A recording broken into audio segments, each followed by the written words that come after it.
the second of 5 Betway Big Easy Blu Label Invitational tournaments. Co-hosted by the Blu Label Bushveld Tour and the Betway Big Easy Tour took place at Killarney Country Club, one of the most prestigious clubs in Gauteng. Killarney is a special place for both Blu Label as well as Betway. They're both associated sponsors with the course. And it's also a Betway Big Easy Blu Label Invitational event. So it's also, I think it's a good opportunity to thank one of the big captains in the game, Larry Nestat's also home to Larry. He's had a huge impact on the Blu Label Bushveld Tour. Adding an additional 5 events to the schedule makes such a huge difference. On the Blu Label Bushveld Tour, we have a schedule of 30 events for the season. 5 of them are the Blu Label Invitationals. And it's just a huge contribution to development. That's what the players need to prepare for the higher platform for the Sunshine Tour. Known for its exciting test and tree-lined setting, Killarney's well-designed course comprises of just 2 par 5s and plenty of strong par 4s. It's a very tight golf course, not a golf course you're going to hit driver much on. Thinking off the tee is definitely your best option here.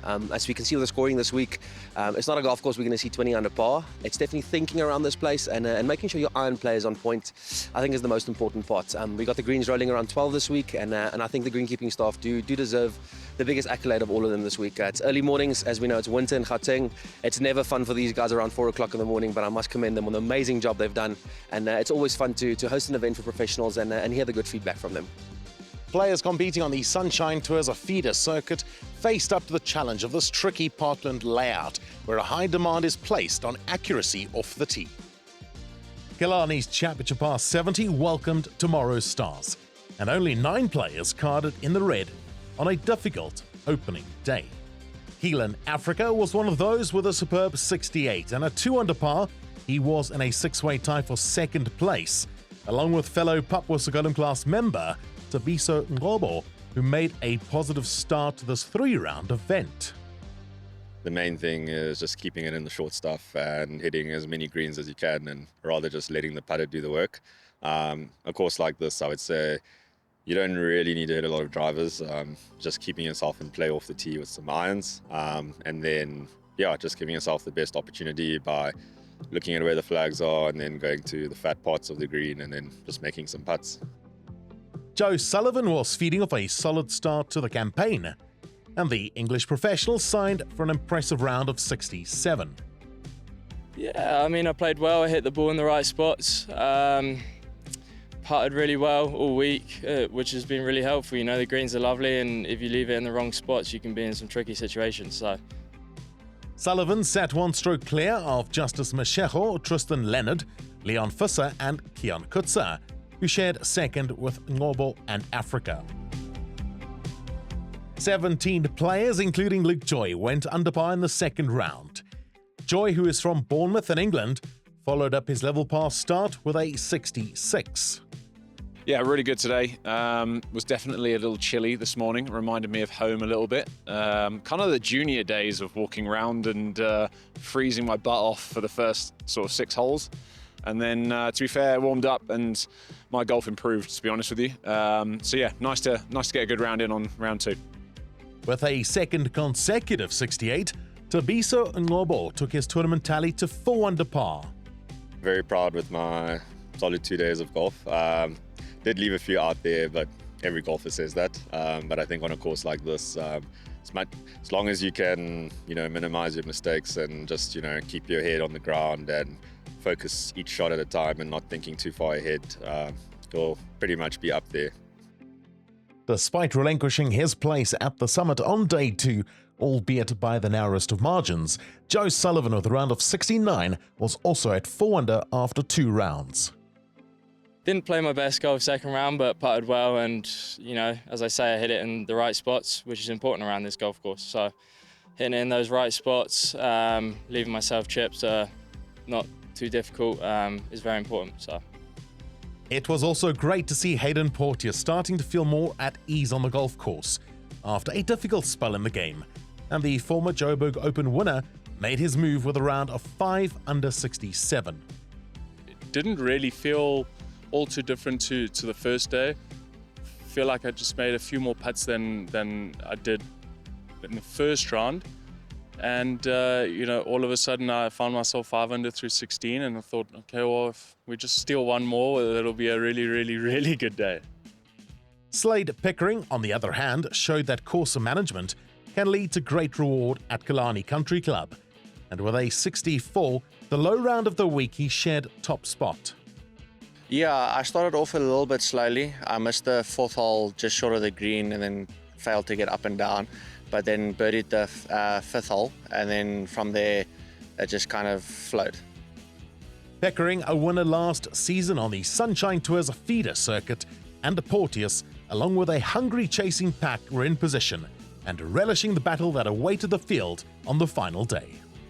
And with their patience put to the test, the players demonstrated great resilience. Tabiso Ngobo capped with a solid showing in a share of 8th position, with Karabo Mokoena, and as one of 4 Papua Sugilum class members inside the top 10, which further highlights the development in the game in South Africa, thanks to the support of the Blu Label Bushveld Tour and the Betway Big Easy Tour. Austin Cherichella is aiming to pocket a Sunshine Tour card at the end of the season, and the American talent ended his bid inside the top 10 at level par with rounds of 70, 69 and 71. With little room for error at Killarney, Keelan van Wyk climbed the leaderboard with a closing 68, and he set the clubhouse lead. His tournament total of 2 under par was matched by fellow Papua Sugilum development class member Naketa Mazibuku, who shot 67 in the final round. Hayden Porteous, a 2-time winner on the DP World Tour, shot 73, while overnight second round co-leader Slade Pickering fell off the pace with a disappointing 77.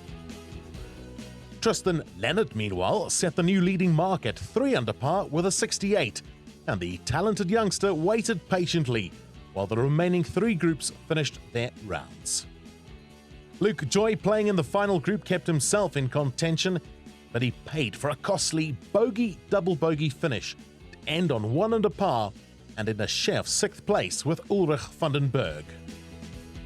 Joe Sullivan had been a composed figure all day, and the 23-year-old had the chance to win the tournament outright in regulation. But a 3-putt at the last saw him share top position with Leonard, and we headed back down 18 for a sudden death playoff.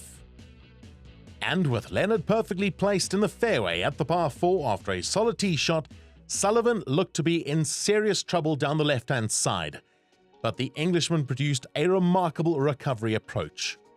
And with the luck of the green on his side, he went on to make an epic 75-foot birdie putt to deny Leonard, who could only manage a par at the first extra hole. It was pure magic from the Surrey-born professional who claimed his maiden victory as a professional and the title at Killarney. It's one for the history books, that's for sure. Not my best tee shot down the left side. Had 190 yards into the pin and decided to try and hit out to the right bunker. Somehow skipped across the water onto the green to 75 feet and then hold it. So can't complain with that one. The putt was hot this week. Sullivan, still in his rookie season, entered the winners category, with an achievement he hopes will accelerate his pursuit of a Sunshine Tour card for next season. Yeah, it's important because, the more points I can get, the easier it will be for me to finish in the top 12 at the end of the year and get my Sunshine card. So yeah, it's very important. And with the win, Sullivan, the 4th different winner on the Betway Big Easy Tour this season, moved up to the top of the Order of Merit standings. Yeah, this is a great place for starting your professional career. The competition's good, the golf courses are good, the setups are good, everything's really good. So I think this is a great stepping stone into the right direction. From myself, Andrew Hope, and the Highlights team, congratulations to Joe Sullivan, who struck gold when it looked impossible to tame Killarney's Gauteng test.